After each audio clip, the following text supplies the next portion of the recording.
And Assalamualaikum warahmatullahi wabarakatuh. And we meet again in our topic 4, which is OSHI accidents. So within these topics, we will actually cover on the causes of OSHI accidents, effect and causes and implication of OSHI accidents, theories of accidents, principles and steps in accident investigation, and investigation reports. So basically, the notes are actually referred to this book, which is David L. Goetz, The Occupational Safety and Health for Technologies, Engineers and Managers, the 8th edition. You can get it from the library. Our library, we have this book. So, what are the definition of accident? Accident is basically is an unplanned, you cannot expect event or situation that occurred which resulted in fatal death, injuries, property damages, environmental damage, occupational poisoning, and diseases. So these are all the definition of accidents. So what usually causes OSHI accidents? Many safety and health professionals believe the major cause of accidents and injuries on the job result from the damage to morale. It is widely accepted that few factors affect productivity more than employee morale.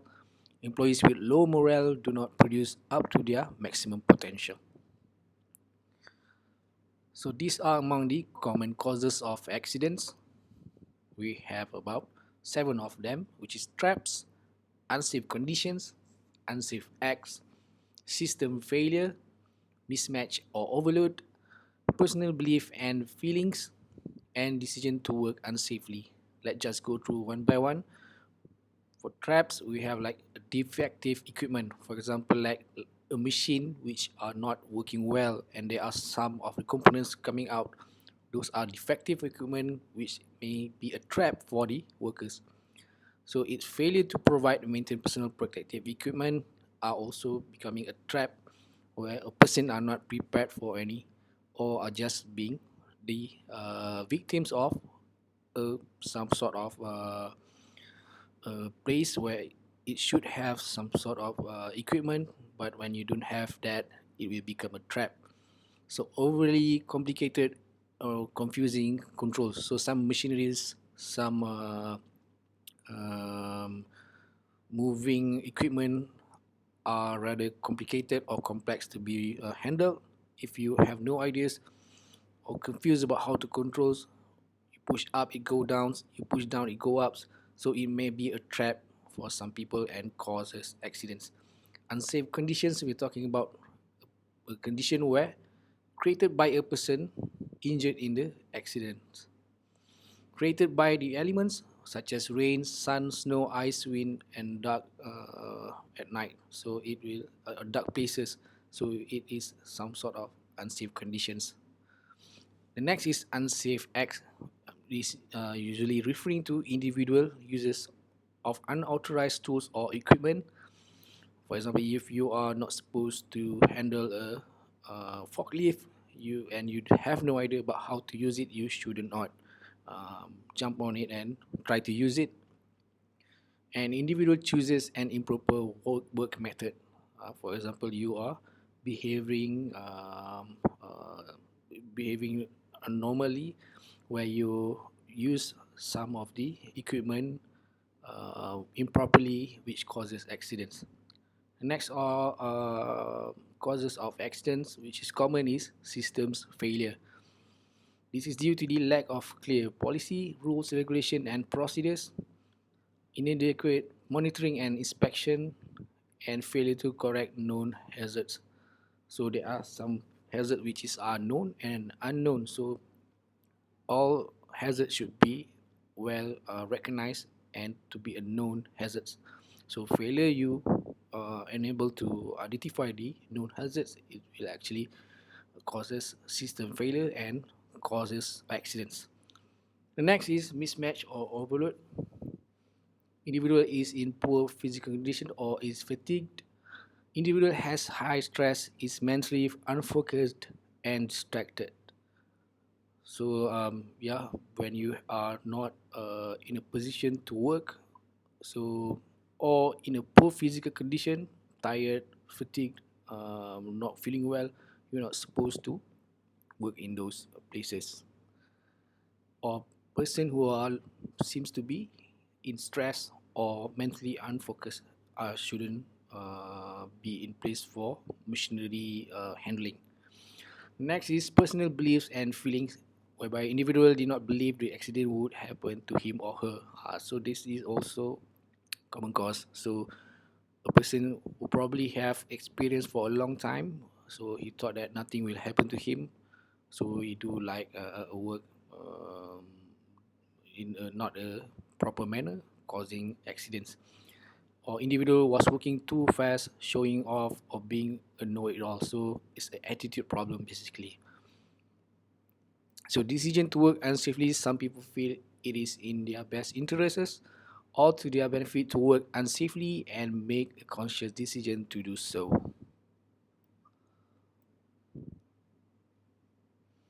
Alright, now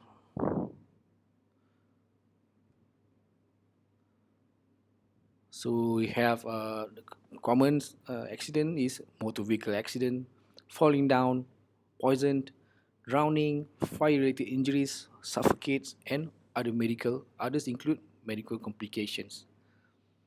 Now we look into this some of the rates in work accidents. Can Google up in dosh.gov.my where we have the detailed information about the current or the recent information about the uh, death in work. So these are the until October 2018.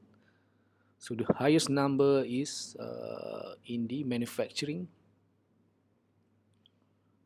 So this is based on the sector lah, not the type of accidents. So you can actually have that information as well. So the highest is the manufacturing. So now we look into the what are the effects of the accidents. So there is a long history of debate on the effect of accident on industry, workers, and companies. So by looking at the history, the prevailing view was that accident prevention program were too costly lah. Usually the price is quite high, and the contemporary views is that accidents are too costly and accident prevention makes sense economically. Accident prevention, which had been advocated on moral basis, is now justified in economic terms. So I'm talking about death, chemical burn, heat burn, soft tissues, lost work hours, medical costs, insurance premiums and administration, property damage, and indirect costs. At the global level, we also look into the impact of accidents and injury. So we have the rapid development and pressure of global competition are resulting in increased workplace fatalities, especially in China and the Pacific Rim countries. And there are lots of more developing countries becoming industrialized, uh, having lack of safety and health infrastructure. So occupational injuries in developing countries are more prevalent in such high-risk industry as mining, construction, and agriculture. So men tend to die as the result of accident, lung diseases, and work-related cancers such as causing by any types of chemical products, asbestos, carbon, and so many others dangerous items. Okay, now moving on. Occupational injuries in developing countries are more prevalent in a high-risk industry such as mining, construction, and agriculture. So women suffer more than musculoskeletal disorders, communicable diseases, and psychosocial problems. And occupational injuries in developing countries are more prevalent in also in high-risk industry as mining, construction, and agriculture, where younger workers are more likely to suffer non-fatal injuries, while older workers are more likely to suffer a death or fatal injuries. Tak ada injuries lah, kalau dah fatal tu mati je lah, tak ada injuries lah. So, occupational injuries in developing countries are more prevalent in also in more than half of retirement are taken early to collect pensions based on work-related disabilities rather than normal retirement. So orang ambil awal lah dia punya retirement. So now we look into the theories of accident, the causes of accident. So there are this theory called domino theory of accident causation. So after studying 75,000 industrial accidents, Herbert Heinrich of Travel Insurance concluded that in the 1920s that 88% of industrial accidents are caused by unsafe acts committed by fellow workers. So perbuatan yang action of unsafe actions which committed by fellow workers 88%. Tapi tu tahun 20-an lah. So according to Heinrich, they ada introduced these 10 axioms of industrial safety. So the first one, injury result from a completed series of factors, one of which is the accident itself. An accident can occur only as the result of an unsafe act by a person and or a medical or mechanical hazard. Most accidents are the result of unsafe behavior by people. An unsafe act by a person or an unsafe condition does not always immediately result in an accident injury. Reason why people commit unsafe act can serve as helpful guides in selecting corrective actions. The severity of an accident is largely fortuitous, and the accident that caused in it is largely preventable. The best accident prevention techniques are analogous with the best quality and productivity techniques. Management should assume responsibility for safety because it is in the best position to get results. The superior is the key person in the prevention of industrial accidents, and in addition to the direct causes of an accident, for example, compensation, liability, claims, medical costs, and hospital expenses, there are also hidden or indirect causes. So this is the Heinrich's domino theory. According to Heinrich, there are 5 factors in the sequence of events leading up to accident. It begins with ancestry and social environment, where the character traits that lead people to behave in an unsafe manner can be inherited or acquired as a result of social environment. So orang yang selalu berkecuai, ia adalah warisan daripada boleh jadi turun-temurun. Itu adalah what are being claimed by Heinrich. Fault of a person, negative traits inherited or acquired are why people behave in an unsafe manner and why hazardous condition exists. Unsafe act, mechanical or physical hazard, acts of people and mechanical physical hazard are direct causes of accident. And then tu dah merah tu, which is accident. Typically, injury accidents are caused by falling or being hit by moving objects. And then finally, the typical injuries resulting from accident include laceration and fractures. So dah, this is the domino theory begin with the ancestry and social environment, going to fault of person, unsafe act, mechanical, physical hazard, accident dan seterusnya menyebabkan injury. So ni tadi Heinrich domino theory, where injuries are caused by the action of preceding factors. So dia ada tautan of the reaction chain reaction between different factors. Removal of the central factors, which is unsafe act, hazardous condition, negates the action of the preceding factors and prevent accident and injuries.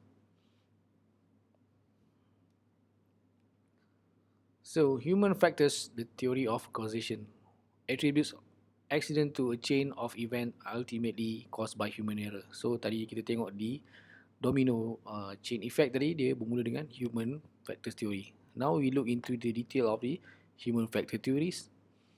Ada 3 dia punya pecahan, which is overload, inappropriate response and inappropriate activities. So, kenapa dia cakap dia adalah satu warisan di mana apabila seorang tu membesar dengan keadaan yang cuai dan sebagainya, dia tend to do these mistakes lah. So overload, environmental factors, internal factors, personal problem, emotional and stress. And overload, we're talking about situational factors, unclear instruction, risk level, So inappropriate response, we're talking about detecting a hazard but not correcting it. So perangai lah tu orang dah nampak benda buruk tapi ignore those problems or those hazards.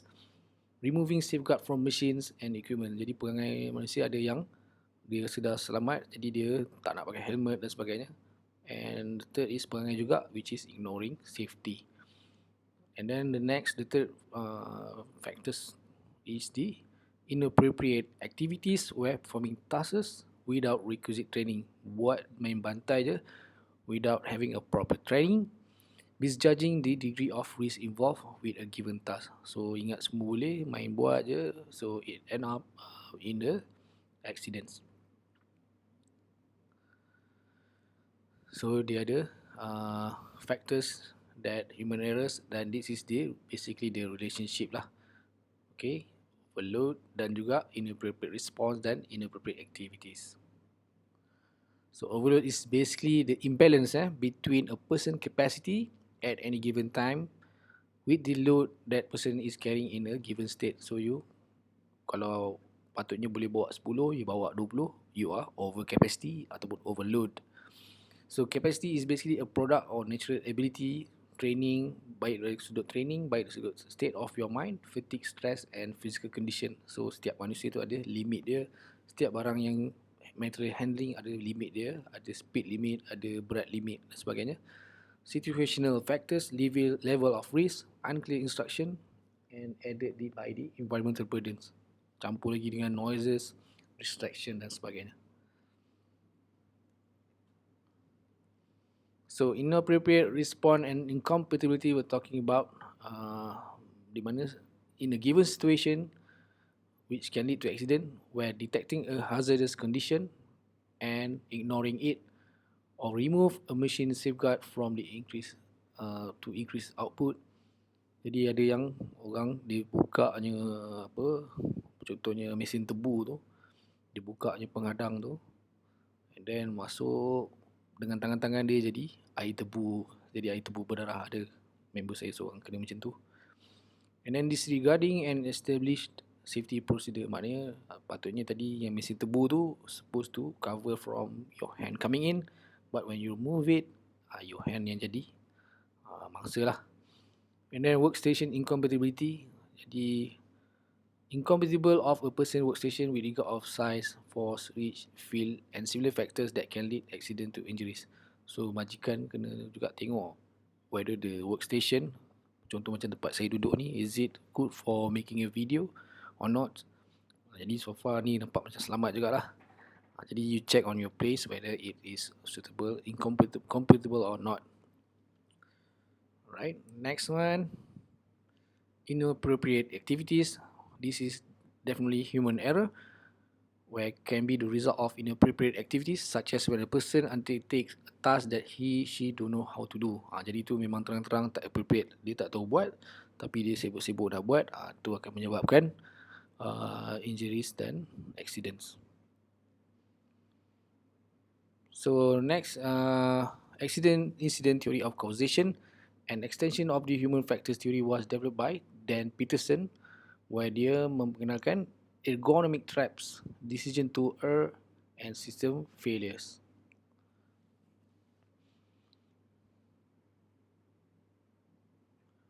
So this is the accident-incident theory by Dan Peterson's. Jadi overload, talking about pressure, fatigue, motivation, drugs, alcohol, and being worried. Ergonomic traps, incompatible workstation, incompatible expectation, decision to err, misjudgment of the risk, unconscious desire to err, logical decision based on situation.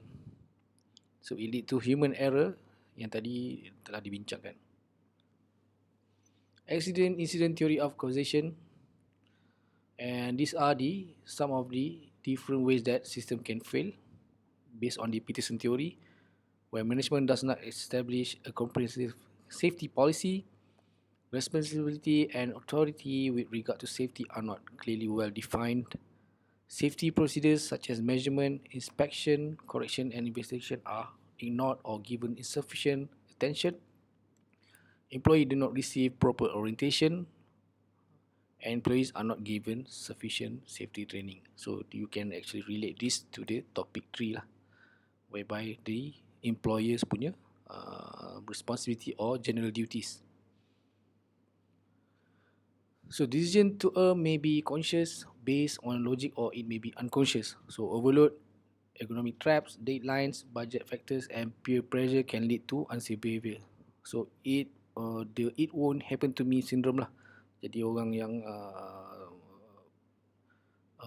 ambil all those workloads, ignoring these safety elements, tend to have this mindset of it would happen to me, dan menyebabkan maybe the cause of accidents.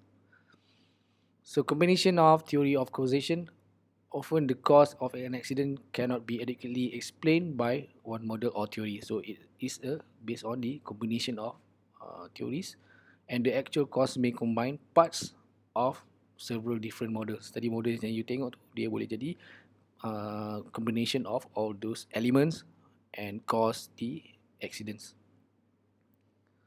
Okay, now we move on to the accident investigation and reporting parts lah. So definitely we need to conduct accident punya investigation if there is anything happen.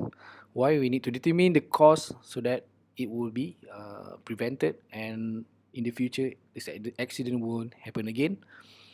Next is to ensure that fulfill any legal punya requirement, understand the cost of cost ataupun financial implication, and to understand whether we comply to the safety regulation, and provide information for in order to biasanya nak claim lah. So accident analysis report are called for when any of the following circumstances, maknanya berlakunya death, loss of conscious, coma, and professional medical treatment beyond first aid, maknanya yang big punya operations lah. One or more days of lost work, over and above time lost beyond the day of accident, and modification to injured employees' work duties beyond those that might occur on the day of the injury. Maknanya kalau selepas ni dia dah tak boleh buat kerja tu, buat kerja lain, you kena report. Bila nak investigate, tak kira what type of the accident, the size of the accident, it should be investigated. And near miss, or for example things falling down all in sudden, those are near miss, must also be treated as accidents and must be investigated. So as soon as all municipal procedures have been accomplished, accident investigation must be begin lah. Sebab if we are waiting too long, it can temper the evidence and also the results. So immediate investigation are more likely to produce a much more accurate information, and immediate investigation is the evidence of management commitment. So kalau biasa je lah, kalau tak ambil tindakan maknanya tak adalah komitmen ni tu, macam slow action kan. So what are going to be investigated? The purpose of accident investigation is to collect facts and definitely not to find fault. Tapi sebenarnya nak find fault lah juga kan. So cause of accident should be the primary focus. Kita nak cuba identify what are the primary causes of the accidents. So as you investigate, don't put the emphasis on identifying who should be blamed lah. Okay, who should do the investigation? In some companies, the supervisor or the injured workers conduct the investigation, kalau dia boleh bergerak lagi lah. In others, a safety and health professional will do the job. Some companies form an investigative team. So kalau you dah baca sebelum ni, kat Malaysia we have for large company we should have the occupational safety punya officers. So those are the one who do the investigation lah. Some factors considered in deciding how to approach accident investigation include to look into the size of the company, structure of the company, type and the series of technical complexity of the accidents. Maknanya mesin tu mesin yang jenis macam mana, is it too technical, is it too complexity, and then does that actually contribute to the accidents. The number of times that similar accidents have occurred, kena juga dikaji, dan company management philosophy and commitment to safety and health. So these are the 5 steps to follow in conducting an accident investigation. First, you need to isolate the site accident. Maknanya semua orang lain tak boleh masuk dalam kawasan berlakunya kemalangan. And then you need to record all the evidences, photograph or videotape the scene, and then look for witnesses, and then interview your witness. So when you want to actually need to interview your witness, so interview should begin as soon as the witness list has been compiled and proceed as soon as possible. Recollect will be best right after the accident. Immediacy avoid the possibility of witness comparing notes as a result of changing the story. Biasalah kalau orang dah lama sangat, nanti dia terbaca kat mana-mana report lain, dia pun tukar dia punya statements. So need to be done quickly and as soon as possible. So witnesses should be interviewed individually and separately. So dia tak boleh combine the same two different witnesses within the same place to avoid them to talk with each other. Sebab we need different statements so that we have a different to see the consistency of their statements. So the best place is at accident scene, if not possible in a private setting in other places. It is important to ensure that distraction are not there and interruption are not interrupting the place of where you conduct your interviews lah. It also important to select a neutral location in which witnesses feel comfortable. Maknanya satu lokasi yang tidak memberatkan mana-mana pihak. Okay? Ataupun keadaan yang tenang dan aman lah, di mana the place where all the people involved are comfortable. So following up an accident investigation, so you need to follow up quickly. Once the accident investigation has been completed, you need to follow up. Once the accident investigation is completed, which include you need to write the accident report, develop a plan, corrective action. Ni kalau korang dah biasa kerja, mesti you are familiar to this corrective action plan. And monitor and evaluate the effectiveness of corrective action, adjust as necessary to ensure the cause of accident has been eliminated lah. Okay, dia panggil apa? Corrective action yang kukuh lah. So reporting accident, you need to report your accident. So investigation should culminate a comprehensive accident report. So it is used to record the finding of the accident investigation, cause or causes of the accident, and recommendation for a concrete corrective action. So these are among the reasons why accidents are not reported. Red tape lah, ignorance, embarrassment, record spoiling, fear of repercussion, and no feedback. So red tape, you're talking about some people see paperwork involved, so dia malas, dia tengok banyak sangat kertas kerja yang diperlukan, so dia tak nak report. Ignorance, not all managers, supervisors know, jadi dia kurang ilmu tentang reporting, so they just ignore. Embarrass, a supervisor or manager who not properly supervise, dia segan nak report lah bila berlaku kemalangan. Record spoiling, some accident are unreported to preserve a safety record. Jadi dia saja tak report. Contoh ada syarikat yang dah berbelah-belah ribu tahun, berpuluh tahun zero accident, tiba-tiba berlaku accident, that will actually spoil, dia make it silent lah. So fear of repercussions, some accident go unreported because the people involved are afraid of being found at fault.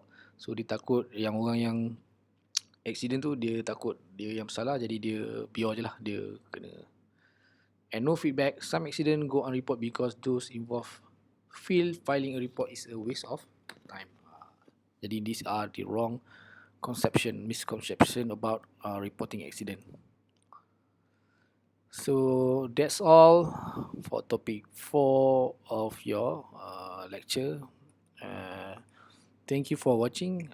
See you again in class in 20. Bye.